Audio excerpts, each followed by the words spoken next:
Magandang araw mga bata! Magandang araw rin po, Guro. Ako nga pala si Teacher Joshua Marcabura. Pwede niyo kong tawagin ng Teacher JM. At ako ang magiging guro sa panitikan ngayong araw. At bago tayo magpatuloy, meron tayong mga kasunduan na dapat yung sundin hanggang matapos ang ating talakayin ngayong araw. Ano ang gagawin mo kung may nagsasalita dito sa harap? Teacher, Yes, Gaiden. makinig po na mabuti. At ano naman ang gagawin mo kung gusto niyong sumagot o meron kayong mga katanungan? Teacher, Yes, is that clear? dapat naman kung nari sumagot o may katanungan. Tama, kaya clear. At ang panghatlo ay makilahok sa mga gawain at tumulong sa mga gawain hanggang matapos ang ating talakayan ngayong araw.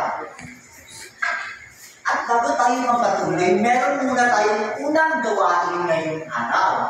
Ang gawain nito ay tinatawag na treasure hunting. Basahin. Hanapin ang mga nakatagong mga bagay gamit ang mapa. Kapag nahanap na ang lahat ng mga bagay ay buuin nito at gamitin ng susi sa pagbukas ng treasure chest. Bago kayo magsimula sa unang gawain, hahatiin muna kayo sa dalawang grupo. Ito ang unang grupo at ito naman ang pangalawang grupo. So mayroon mga nakatago dito mga susi upang mabuksan ang ating treasure chest. Ang mga susi na ito ay nandito lang sa loob ng ating classroom. At ang inyong gagawin ay hanapin niyo ito at ilagay dito sa pusara. Handa na ba kayo mga bata? Opo! Okay, simulan nyo na!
Tapos na ba kayo, mga bata? Okay. Ito ang mga susi upang mabuksan ang ating treasure chest ngayong araw. Base sa mga litrato o mga susi na inyong nakuha, ano sa palagay mo ang ating tatalakayin ngayong araw? Yes, Gaiden? Sa tingin ko po, ang ating tatalakay ng hapon ay tungkol kay Pablo at kay Maxi. Tama! Pasukan natin si Gaiden. Ang ating tatalakayin ngayong araw ay tungkol sa ang pago, ang matsi at ang pagong. Bakit na yan? Ating nilang babasahin ang ating layunin ngayong araw. Sabay-sabay natin basahin. Ang mga mag-aaral ay naasahan na Matutukoy ang mga karakter sa kwento ang kanilang mga katangian. Pagsunod-sunod ang mga pangyayari sa napapakinggan kwento gamit ang mga larawan at nabibigyan halaga ang mga nangyayari sa ilagay ng kwento. ang ating tatalakayin natin ngayong araw ay tungkol sa kwento ang matsi at ang pagong. Handa na ba kayo mga bata? Opo! Makinig kayo ng mabuti. Nakakita ang isang batsing at isang pagong na punong saging sa ilog. Ano ang nakita ng pagong at batsing? Yes? Puno ng saging. Yes.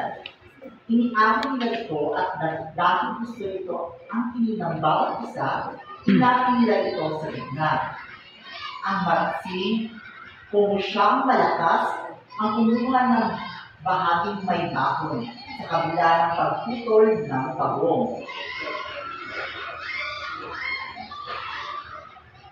Maingat itong itanim nila, pero walang ugat ang bahaging kinuha ni Matsing. Namatay ito. Ano ang nangyari sa bahaging kinuha ni Matsing? Namatay po. Namatay. At ang sa pagong nabuhay at nagkadahon. Isang araw, bumisita ang Matsing sa pagong at pinag-usapan nila ang kanilang mga puno-sabi. Ay! Namatay ang saging ko! Muy-muy ng Matsing. At ang iyo, tanong naman niya sa pagong. Buhay at may bunga, pero dahil hindi ako makaakyat, huwag kang mag-alala. Bukol ng Matsing. Ako ang aakyat para sa iyo. Agad umakyat ng Matsing at nagsimulang kumain ng halos magulungan. Uy! Bigyan mo rin ako! Pagmamakaawa ng pagong. Grrrr! Libalat, di ko ibibigay sa iyo. Sagot ng Matsing. Kaya para datihan ng Matsing, kumuha ang pagong ng mga tinik. Ano ang kinuha ng pagong? Tinik po. Yes. At susupatan at itinako ang mga ito sa katawan ng punong saging, sa asya ng tabo. Aray! Aray! Sabi ng Matsing, habang bumababa at sa labis na sakit. Naupo siya sa bako ng nyog para inumin ang sarili. Pero habang binubulot niya ang mga suso mula sa kanyang katawan, pumasok ang malikot na buntot sa baon ng nyog. Nakita na pabo ang magandang pagkakataon at kinagat ang buntot ng Matsing. Ano ang ginawa ng pagong? Kinagat ang buntot.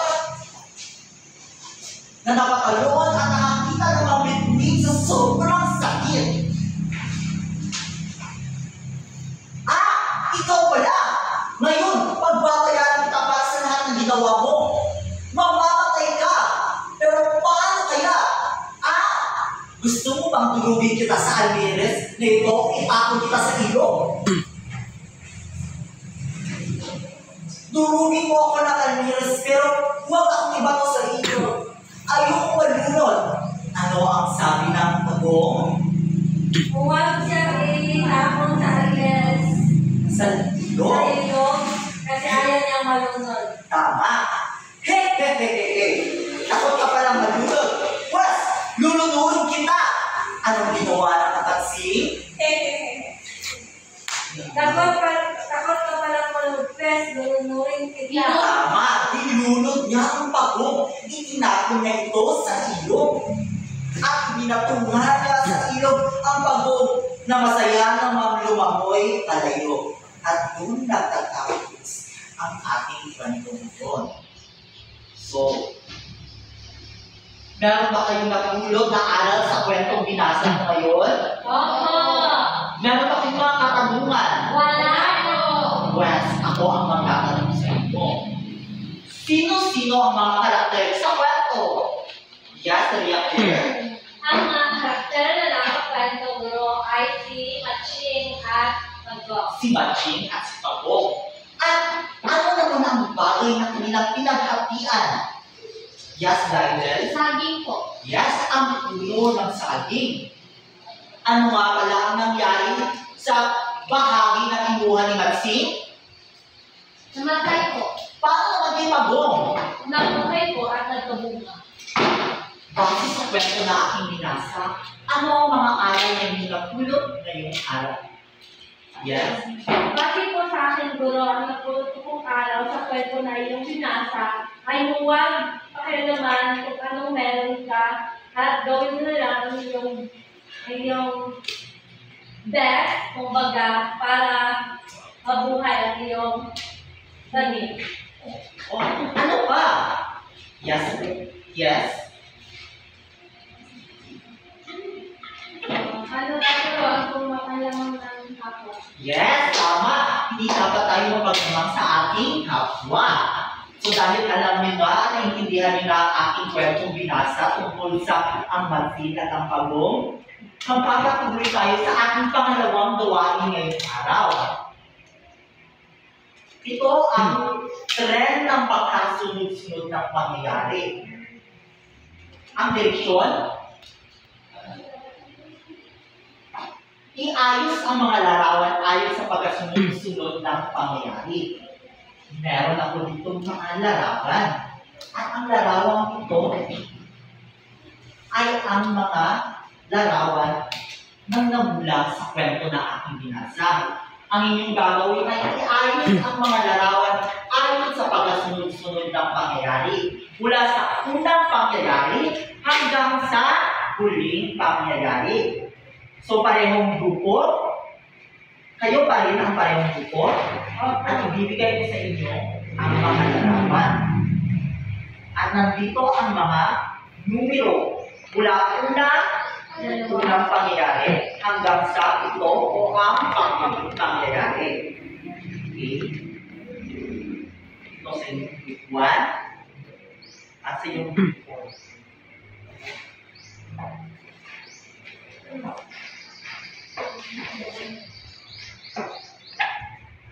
Bibigyan ko kayo ng 5 minuto.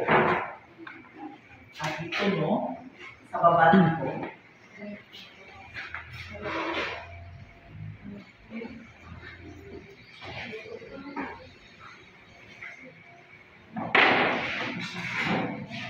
Huwag niyong kalimutan, ilagay ito sa pisara.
Tapos na ba kayo? Ay, magsilip muna at ating check ang inyong mga So, ang kwento ang pagpunta ang mansin. Ating tingnan sa ba ang trend ng pagkasunod-sunod. Ang unang pangyayari, tingnan mabuti. Tama ba ito? Okay, tama. Ang pangalawang pangyayari, tama ba ito? Tama. Ang pangatlong pangyayari, tama ba ito? Tama. Pang-apat na pangyayari, tama ba ito? Tama pa rin. Pang-limang pangyayari, tama ba ito? Ang pang-anim, at ang pang-huli, tama. Maayos mga bata. Palakpakan natin ang ating mga sarili. Dahil dyan, bibigyan mo kayo ng 5 puntos kada isa. At dahil tapos na tayo sa ating pangalawang gawain, kumuha kayo ng isang 4 na papel at tayo ay magsasagawa ng pagtataya. Direksyon. Piliin ang titik ng tamang sagot. Nakikita niyo ba dito? Opo. Okay. Ipasa niyo mga papel. Hanggang sa susunod natin pagkikita, maraming salamat